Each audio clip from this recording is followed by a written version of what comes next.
Ningependa tu kuwashauria na kusema usizalau kitu ambacho sijua, na tena uitike kwa kila jambo na uitike damu yako. Ni hicho tu. Niyo ndambo naenda kosea.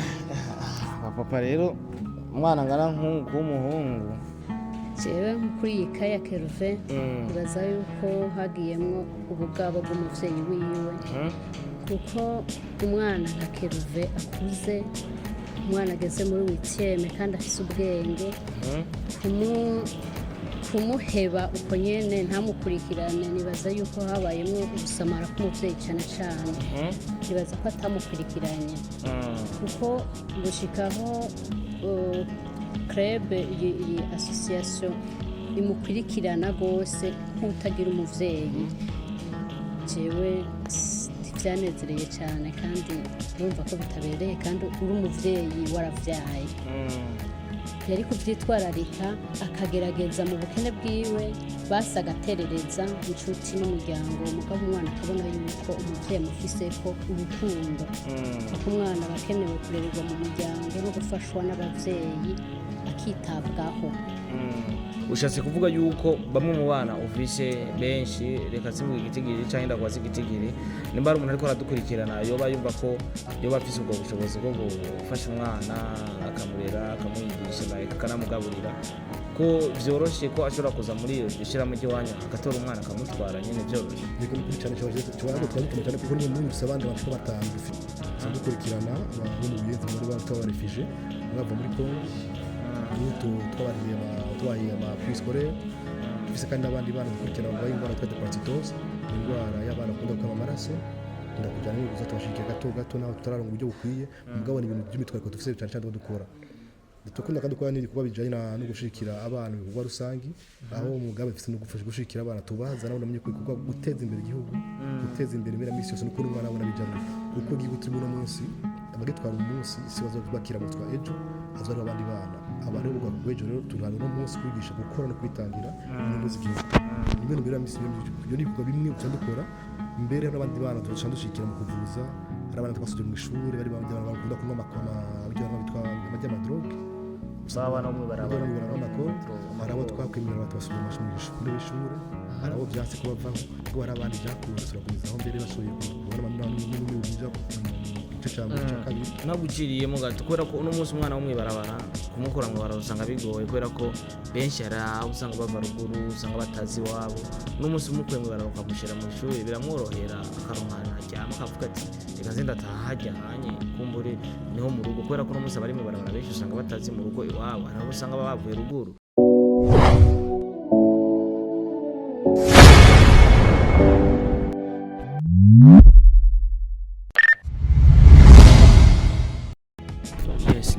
Abakozi ba Star TV ngo mukagera ndazi ko muri benshi mudukurikirana.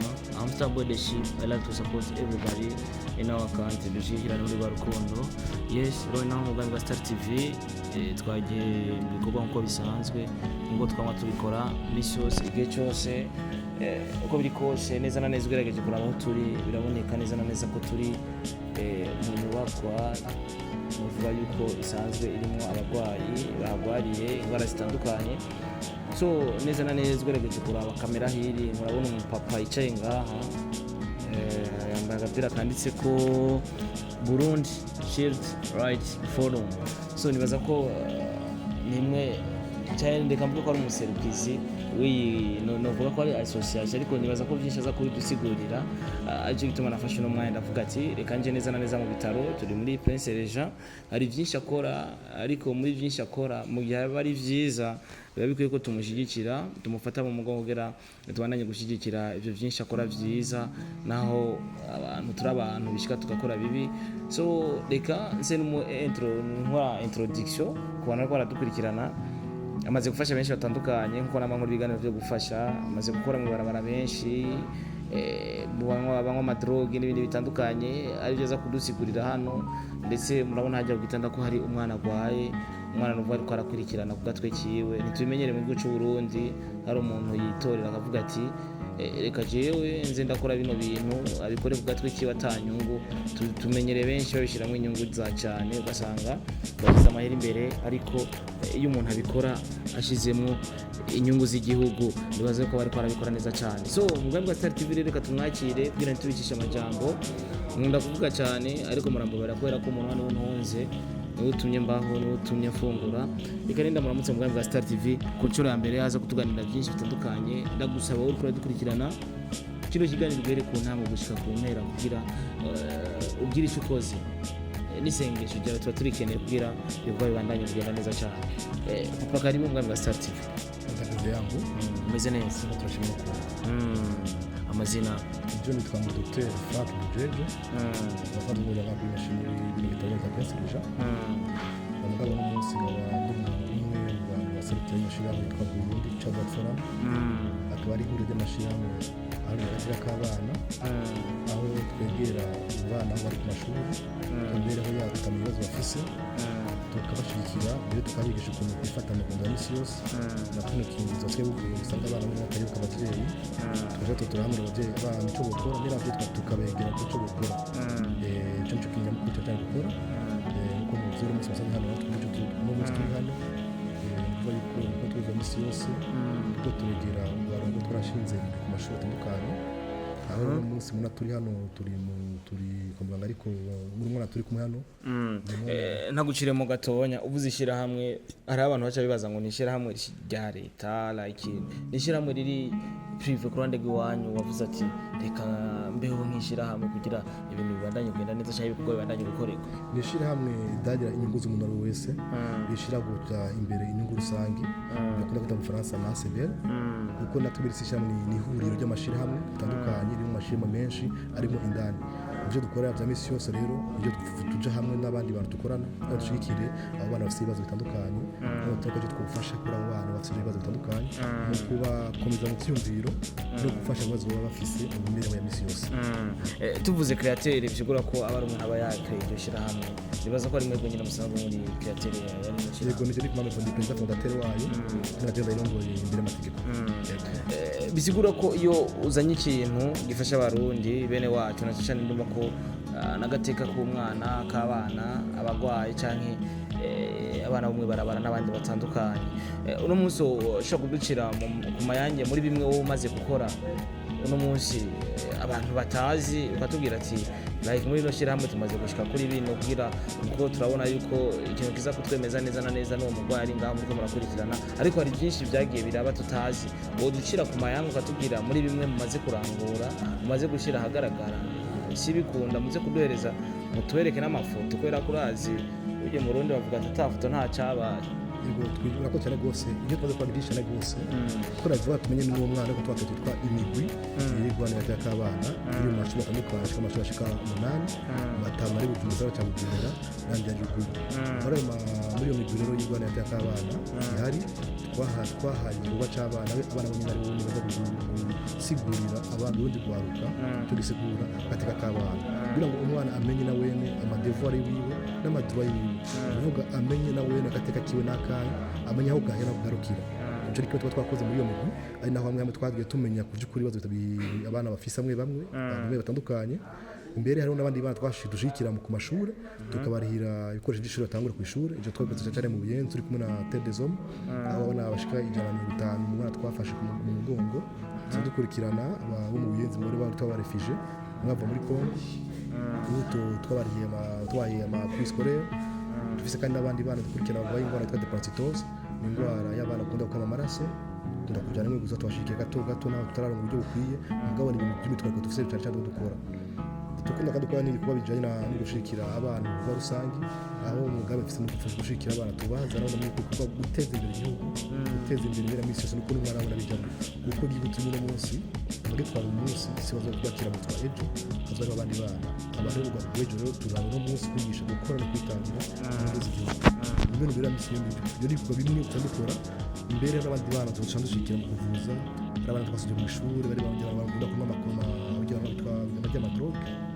baba no mwibarabara hari abo twakwemera batasubira amashuri y'ishuri abo byatse kubavaho kuko hari abandi byakunze tubakomeza mbere basuye kubara n'umwe bija cyo cyane kabiri naguciriyemo gato kubera ko uno munsi umwana wo mwibarabara umukura mu barabara usanga bigoye kubera ko benshi hari aho usanga bava ruguru usanga batazi iwabo uno munsi umukuye mu barabara ukamushyira mu ishuri biramworohera akaronkana ajyamo akavuga ati reka nze ndataha hajyanye kumbure niho mu rugo kubera ko uno munsi abari mu barabara benshi usanga batazi mu rugo iwabo hari aho usanga bavuye ruguru cyangwa ugasanga iwabo baratorotse bakagenda ku buryo umusubije mu ishuri bimugora gusubira mu rugo muri abo bana twatoye mu barabara naho twasanze nyine mu Bujumbura tubondera ikigo tubashiramo tubatanga twigisha gusubira mu ishuri twigisha imyuga ibyo byatubera byoroshye kuko hari abana benshi bari barakwera imvu zivuye mu miryango bafise bitoroshe n'abandi bava mu miryango yabo kweri gushaka kwabo bavuga kubega ito bafise usanga umuryango nabo bahiriwe byananiranye ari ingeso bafise abo rero bagukura mbwa abana muri twafashe nimwe twakwimira abafite ibibazo bitandukanye usanga abavyeyi batishoboye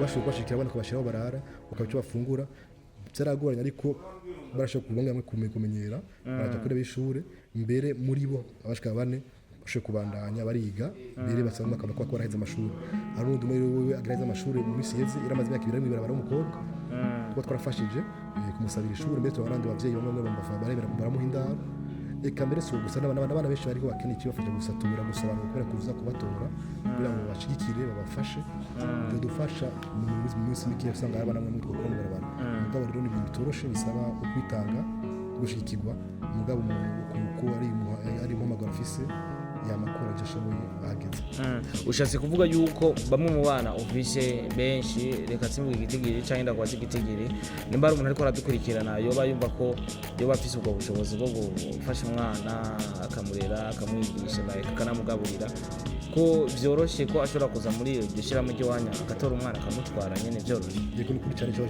twagutuma cyane kuko n'undi abandi bashaka batanga dufise ndakora bisaba byotworohera cyane rwose kugira ngo abana tugire tubashe ko tubashira kuko ababisaba ni benshi buri kintu bafasha bakira rero rero n'imiryango ushaka n'imiryango byo gustunduka cyane rwose gusabira abakora icyo kintu bafise kutututu cyane ngo bizitutu abavyeyi baronse ikintu rero twobasha gufungura bakabashikira abana kuri benshi bivamo sinobesha gusa ikintu cy'umudara bitangira kuko abana bakeneye kuva muri benshi n'imiryango mbere ikeneye gusa udufashe dukora tubikorwa gukora kugira ngo biteze imbere barabanse kujya mu barabara uno musije byose ukora ubikora ku nyungu dukora ku nyungu y'igihugu kuko nibyo twitangira kugira ngo dushikire kuko twe twenyene tudufasha rwa mu bigo dushikiye bigakunda ni ikintu kimwe cyo tworohera gatuwe kadufasha kugira ngo dukore mu bintu nziza cyane rwose kuri twebwe nabo dushikire abantu badufasha gukora kuko nabo dukorana badufasha ku buryo bw'ofisi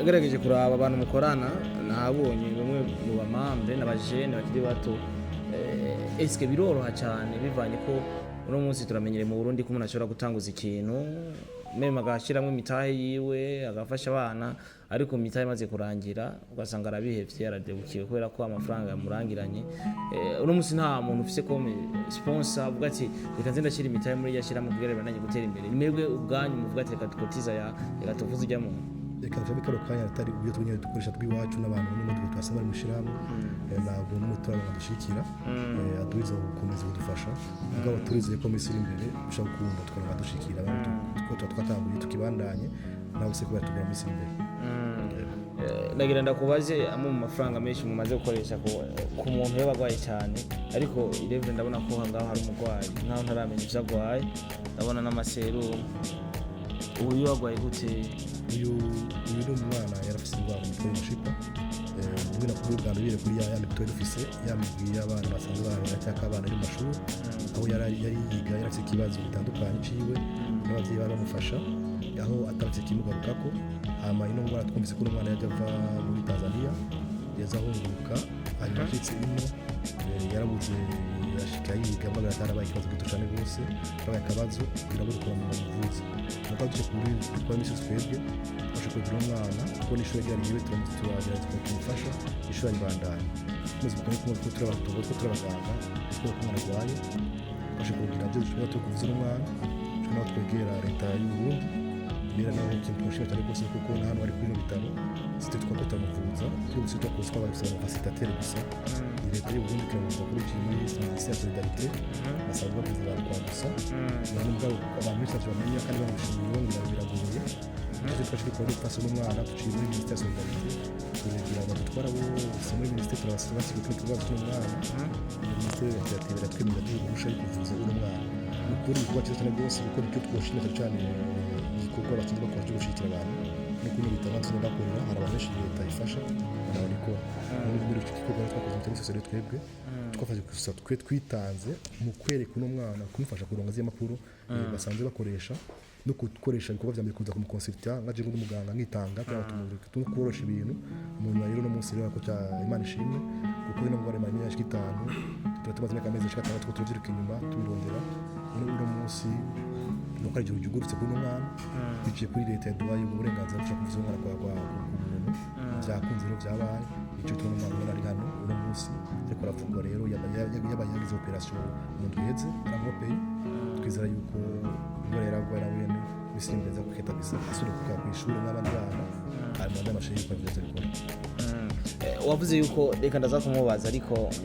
wavuze yuko abavyeyi baba baramutaye kinyene bivanye nuko batari kumwe yaca ari cyo gituma ko muramukurikirana nibaze kije kibazo ko twebwe tukimona tuko turaganira afite ikibazo cyo muri wabo kuko harabamwe twakubwiye biri impano muri kino gihe uza buhari hariho abavyeyi baruka barambwa bategera bitanga ko bazategerezwa ugasanga ari kutamenya yuko umwana ari kumufata gushika amashikane ku rugero ko baba yamubarutse n'abandi bavyeyi usanga batahita abana babo bakabareka ngo abana buye kubigirira kuri baturuka misabana bafite abavyeyi babo ni twavuga byo abana bari mu barabara hari abana b'indero basaba abavyeyi babo bahari bakomeye imbere usanga bafite ibibazo bitandukanye bikeya ngo batabwira abandi bantu ni kuri undi cyo kuri umwana nawe rero yose ikindi kibazo n'abavyeyi batamugiye batamfasha cyane rwose ariko gikuru nuko uno munsi n'abavyeyi kidubyo kwaje kumuraba hano ku bitaro tuza yuko ejo tuzogenda kugira ngo tubane kuko umwana atari gutabura kugira ugashikira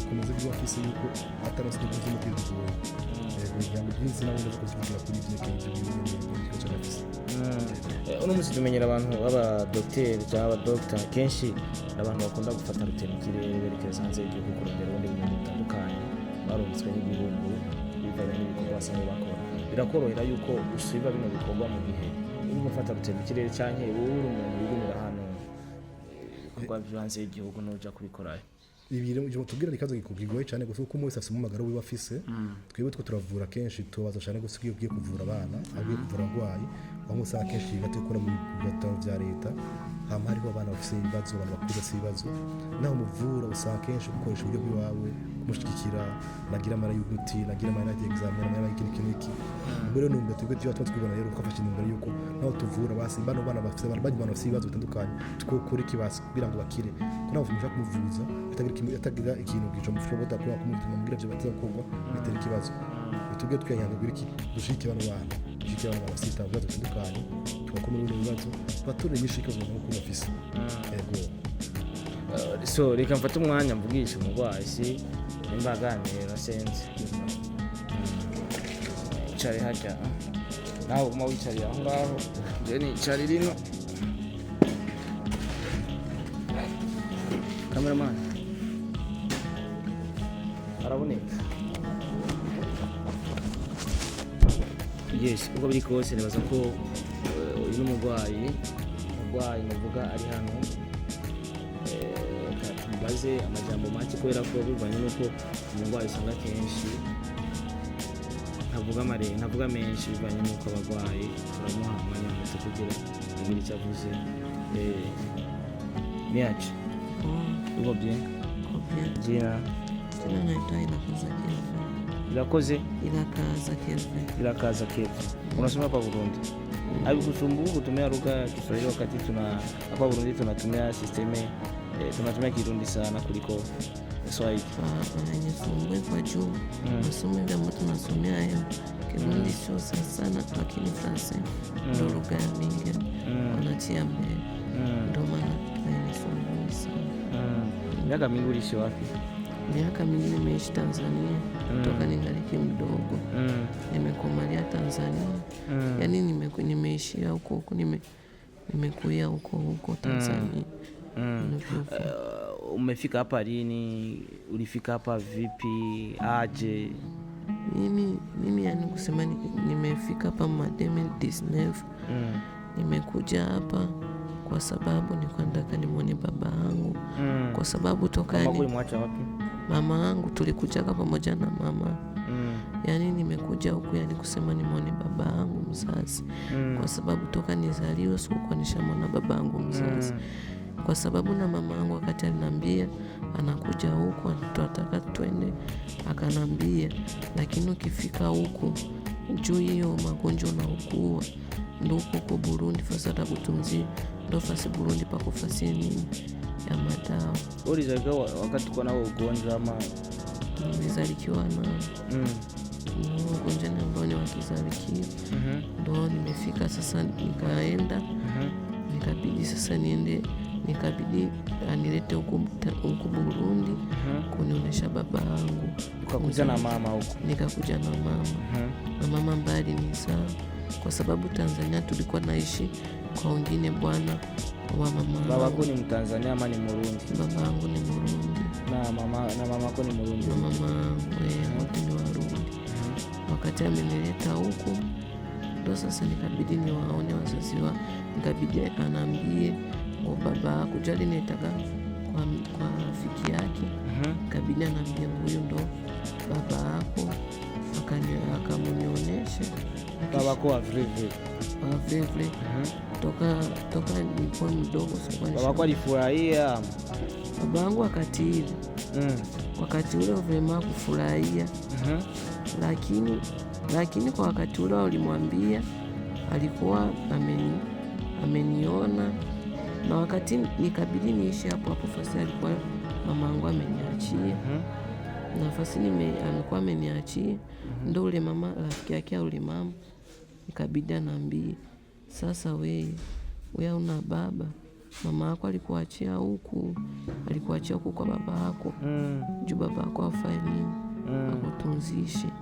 Ndo sasa mimi nikasema aliniachia. Maana yake mama yako alikutoa Tanzania kuletea Burundi akutibishe wewe. Na nimuone baba yangu. Nikasema sawa. Akabidi anaambie mie hapa nataka niame, wewe ndo ujitafutiane na nani? Na baba yako mzazi. Nikasema ndugu ame. Sasa mimi Mungu ndabakiana aje? Akabidi anaambia mama yako ndio alikwambia anataka. Huyo alikuacha yuko. Huyo mama aliniacha yuko. Ndo sasa ikabidi viendeke hivyo. Akabidi ule mama akabidi amniitie nani baba yangu. Mimi baba yangu nikamwambia mama yangu ule mama akanambia mama yako hivi ashaenda Uganda. Manake alikuachia huku kwa nani? Kwa baba yako. Manake kwa ufupi tuseme kwamba mama yako na baba yako walikutupa kwa ufupi. Hawakunitupa. Wakati mama ameniacha huko ndo ikabidi sasa baba anilete kwa bibi yake wa kwanza. Mama yangu ilikuwa ni bibi wa pili. Ndo ikabidi sasa nilete kwa bibi wa kwanza. Ndo sasa kuishi kwa bibi wako kwa huyo bibi yake. Ndo sasa nikaishi hivyo yani. Maisha sio ya kukua kama mazuri. Nimeishi yani kwa shida. Na kwa kiufupi kwa jinsi nimeishi kwa maisha ambayo nimeishi mpaka nikafika msomo la 7. Wakati nafika msomo la 7 juu nikabidi niwaambie marafiki yangu juu kuna kundi ambao walikuwa walileta kwa masomo ya Haki for All. Hiyo kundi nikabidi sasa juu walikuwa wanajiandika. Nikabidi na mimi nijiandike kwa hiyo kundi. Nikabidi niwaambie ambao wakubwa kwa hiyo kundi ambao nikabidi niwaambie matatizo yangu ambayo hiyo kundi kwa masomo ilikuwa inafaa kazi gani? Hiyo ya Haki for All. Hiyo ya haki ilikuwa yani walikuwa wanatufundisha droit des enfants. Yani walikuwa wanatufundisha vitu vyote ambavyo ambayo ukasema hivi vinanihusu telefoni vingie ndani.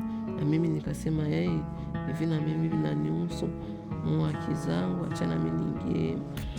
Na hivyo wakabidi waangalie wayo kamati, wakaingia wakaangalia matatizo yangu, wakasikiliza na hivyo jinsi ninaishi, wakasema sawa, hivi ni hivyo.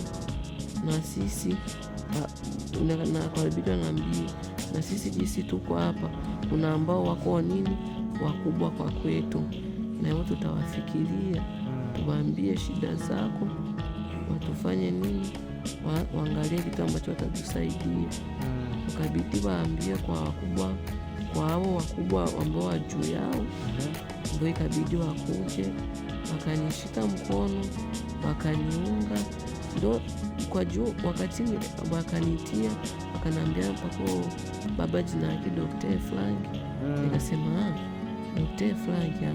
Wakati Dr. Frank alikuja, nikamwambia shida zangu, akaangalia, akasema akaangalia kuanzia hapo msomo la 7. Kwa hiyo Dr. Frank ndo alianza kunilipia hela za masomo. Unafika msomo la 8. Nafika msomo la 8. Akaanza kunilipia hela za masomo kwa kila kitu. Hata nilikuwa nikikosa pesa ya kula, nilikuwa nampigia simu, kwa sababu periodi hiyo nilikuwa nishaanza kuishi kwa mama studio. Nilikosa nikwenda na lama studio umanini njia kukosa fasi ya kulala. Yote mama alikuwa anavijua kama unalala kama studio babako? Mama yangu kwa wakati wao alikuwa ashaenda Uganda, lakini babako alikuwa anavijua. Mzee kwa hiyo wakati alikuwa anavijua. Sasa nikabidi sasa ambacho kamati libidi linisaidia, ikaenda kwa babangu mzazi, ikaenda ikaangalia situation ambayo ipo, ikaangalia na maisha ambayo ipo, ikaangalia, wakaangalia, wakaona vitu havifanyi nini, haviendeki.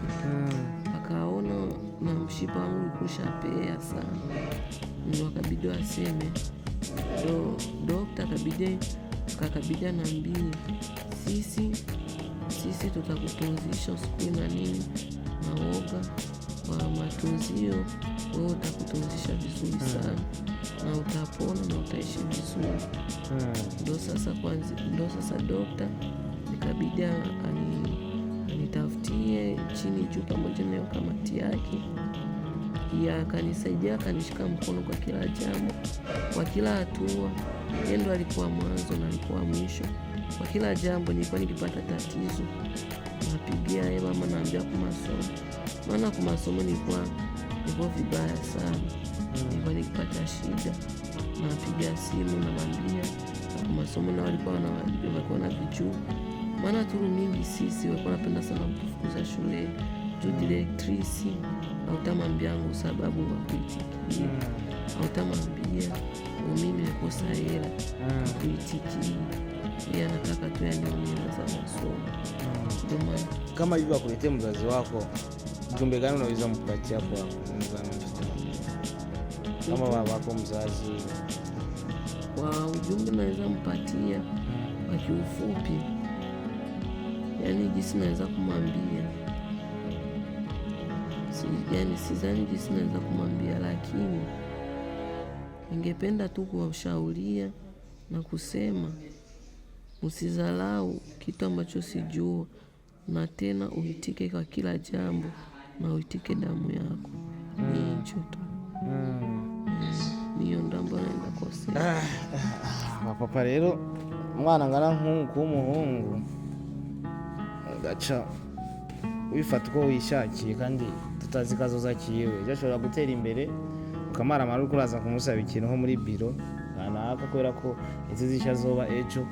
So uno mugwayi agwaye mushipa, yagerageje kuvuga mu Giswahili, nanjye nagerageje kumubaza ivyo nzi, ndi Murundi mbu Kirundi, ariko nibaza ko nagerageje. Ubu ni Dr. Frank niwe yagerageje kumufasha n'umwana kugira ashobore kuza ngaha kwivuza, ariko nabonye abandi bantu bari kumwe, ariko nibaza ngiye kubavugishiriza hanze mwenga muhabona kugira turonke image nziza. So reka tuvuge ati Messi je kubera ko yamaze gukorerwa operation, nibaza asigaye ki docteur kugira umwana avuye hano. tugiye ko ejo ku munsi wa kabiri abaganga muraba kuko ni kwa muganga mfite abamubatse leta y'u tugiye tumuvuza n'umwana nawe kukigomba kuza na misozi dukorera hanze n'aba yes uko biri kose ni ya fondation navuze ko bariko bakora ikora inka urabona ko umwana deja ariko aramuvuza byabaye ngombwa ko mvugana n'aba mambre bari muri iyo fondation kugira twavuganye n'umupapa ariko no mama bibaye ngombwa ko nawe ndamuvugisha nk'icyo ndamuvugishije kugira dukomeze kugira ikiyago udatawe ibyo ushobore gutahura. Mama ni sawa? Sawa. Umeze neza? Yego. Karibu cyane mu bwami bwa Star TV. Murakoze cyane. Bakwita gute? Nitwa Neza Alice. Ndi umurezi ku ishuri Keruve yigako. Hariya kuri hamwe bakunda kwita kuri Mungara. Yego cyane. Hajya narahitse. Uri umurezi, uri umuankadreze, uri umwigisha. Sanzwe tumwigisha nkaba ndi muri Club Droit de l'Enfant sanzwe ikorera kuri iryo shuri. Club Droit isanzwe ijejwe Droit de l'Enfant bavuze byinshi musanzwe mukora ibikorwa byinshi cyane nibaza ko bagerageje kutubwira byinshi mu byo mukora nitwa bigaruka ko kandi ariko turashaka kugaruka kuri iki nk'umuvyeyi hari byinshi biba hari byinshi ubona ukavuga ati iyo nza kuba mfise amafaranga binari kubikora bikagenda neza cyane. Reka tuje kuri uno mwana neza na neza muri ko murakurikirana kuko ndumva ko maze gukurikirana byinshi bitandukanye. Urumva ko umwana yahebwe n'abavyeyi se na mama ntago bimeze neza. Nkawe nk'umuvyeyi niyahe image uriha n'icyayi ikintu novuga yuko kitagenze neza muri ibyo byose byabaye nyarijya ko umwana bavuga ngo kwibaruka ngo usanga bigoye ariko umuntu ati umwana yibarutse nibaza ko bitaba byamugoye. Nkawe nk'umuvyeyi ubiha iyahe image? Jewe kuri iyi kaya Keruve nibaza yuko hagiyemwo ubugabo bw'umuvyeyi wiwe kuko umwana nka Keruve akuze umwana ageze muri witieme kandi afise ubwenge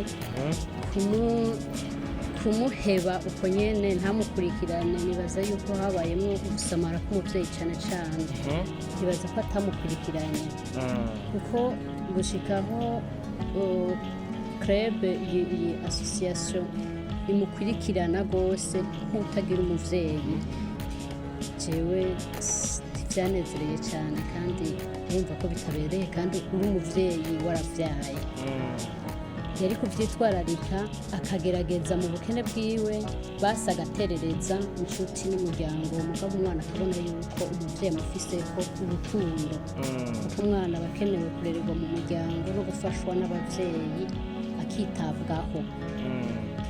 Yego nibaza ko bari gusamara umuvyeyi cyane cyane. Neza na neza nk'abarezi kuri iryo shuri nibaza ko ari lycée municipal Ngagara. Uwo muhamagaro mwawuronse gute na cyane ko tumenyereye ko abigisha cyane cyane hariho abirengagiza abagwaye akavuga ati twebwe ico dufana ni minervare utari cyo minervare cutaha aha dukina abafise minervare batayifise urumva nanjye simpembwa. Uwo muhamagaro wawuronse gute nkawe w'umurezi? Murakoze cyane jewe sinahereye kuri Keruve oya hari igihe umwana ashobora kukubwira ingorane urashobora no kumubona uri nko mu ishure ukabona umwana ariko arasinzira uri kurigisha cyangwa ukabona umwana atamerewe neza uciye umusohora hanze ukamubaza buke hari igihe usanga afise ibibazo. Rero muri ivyo bibazo bitandukanye umwana ashobora kukubwira hari igihe n'ico uburyo biba birimo ashobora kubwira ati jewe madamu naraye ntafunguye kubera iki ati abavyeyi barabuze cyangwa akakubwira ati jewe mbayeho kunuko. Muri ico gihe rero ushobora kuba ufise na bibiri mu isakoshi aho urashobora kumuha. Rero ico cyari gisanzwe kiri mu mutima sinovuga ko cyahereye kuri Keruve rero umva nawe nyine amaze kushikiriza izo ngorane afise novuga umuntu uwo we wese yaritanze kugira ngo icyo kibazo n'ukuri gishike kuri no ntambwe gishitseko baba abari muri club canke abandi barezi gusanzwe dukorana yego umwe wese yaritanze. reka ndagushimire cyane mabuja wacu murakoze cyane umurezi wacu murakoze ubona cyane kuzanira umwana zura mu ndabi yes mugambi wa Star TV turi kumwe n'undi musore ni sawa sawa umeze neza nawe bakwita gute banyita Bigirimana Musa abandi umwe mu ambassadeur BBCRF Burundi Children right abandi umunyeshuri nka uhajyanye yego uri umunyeshuri nka Kerve bisigura yuko nawe uri muri club reka ndakoze kino kibazo kubera ko ibindi byinshi twagiye turabimenya n'icyahe usaba abantu bariko baradukurikirana na cyane abakunzi ba Star TV cyane buri muntu wese aza kureba kino kiganiro ikintu je nosaba surtout nk'abavyeyi dukurikirane neza mukurikirane neza abana banyu kuko tuvuye muhira tugiye ku ishuri duhura n'ibintu byinshi bitandukanye duhura n'ibibazo byinshi bitandukanye rero hagiye umwana yagiye ku ishuri akabona abandi bana bameze neza bamerewe nabi biramutraumatiza mu mutwe twese turifuza yuko abana bose buba bamwe rwa rukundo nyene mugabo urukundo ruva mu bavyeyi mu gihe abavyeyi mudatoresa urukundo nta na kimwe kizova mu bana rero nusaba yuko abavyeyi bose bakurikirana Star TV yuko dushigikira abana bacu yaba ari umwana mwiza canke mubi tumushigikire nuko twabikoze kuri Kevin niko tuzokora no ku bandi tube bamwe mu rukundo murakoze merci beaucoup nawe bakwita gute grand frère ego murakoze cyane jyabanye tashimiye Imana Maulide ego nkandi umunyeshuri wo kuri semestre Ngagara comme Kelvin hama je no vuga nkaba ndumuserukizi w'abanyeshuri bose kuri semestre Ngagara nshatse kuvuga doye ego kino kibazo cha Kelvin ni kibazo gikomeye cyane kandi ni kibazo yabaze ko abanyeshuri bose bakimenye na doye ategeza kuba yakimenye nawe ndakubaza kino kibazo nk'icyumba je mugenzi wawe ngaho n'icyahe usaba no gukora dukurikirana cyangwa abantu baza kureba kino kiganiro kubera ko uno musi bakunzi wa Star TV bose bakora ikiganiro reka tuvuga abantu baza kureba kino kiganiro n'icyahe kintu go basaba kugira kize gusahirizana cyane muri bya bikorwa byabo ego murakoze cyane cyambe na mbere abakunzi bose ba Star TV cyangwa abantu bose baza kurikirana kino kiganiro cyane mpere ku bavyeyi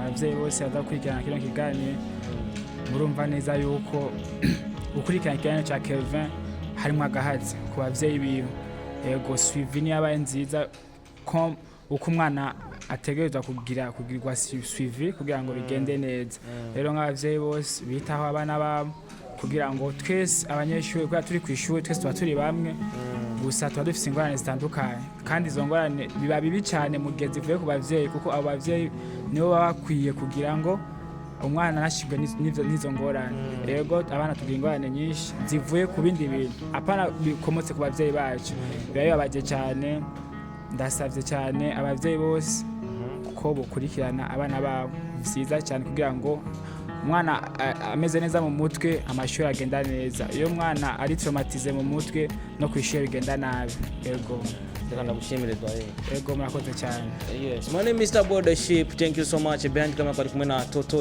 audio from Band to Bond Entertainment Star TV 257 thank you so much